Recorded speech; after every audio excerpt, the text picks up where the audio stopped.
সাকিবের সাথে আমার 2010-এ একবার দেখা হয়েছিল একটা অ্যাওয়ার্ড শোর জন্য। ওখানে ভাই গিয়েছিলেন পারফর্ম করতে, তো আমিও ওখানে একটা রিজনে গিয়েছিলাম। তো তখন ওনাকে দেখেছি, ওনার সাথে দুজন বডিগার্ড ছিলেন। ভাইয়ের এখন যে গাড়িটা ব্যবহার করে ওই গাড়িটাই ছিল, তো ক্রাউন গাড়ি, একটা হোয়াইট কালারের। হ্যাঁ, তো উনি আসলে সামনাসামনি দেখতেও শাকিব খানই।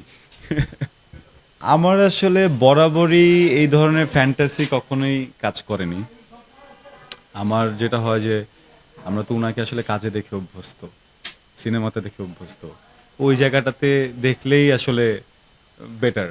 আরেকটা বিষয় হচ্ছে গিয়ে যে ভাই তো সিনেমা করেন, আমি নাটক করি, তো ওইখান থেকে দেখা হওয়ার পসিবিলিটিসও কম। হয়তোবা এমন হবে সামনে গিয়ে দেখা হবে, সামনে গিয়ে দেখা হলে তখন আমি আমার দিক থেকে শুভকামনা তাকে জানাবো।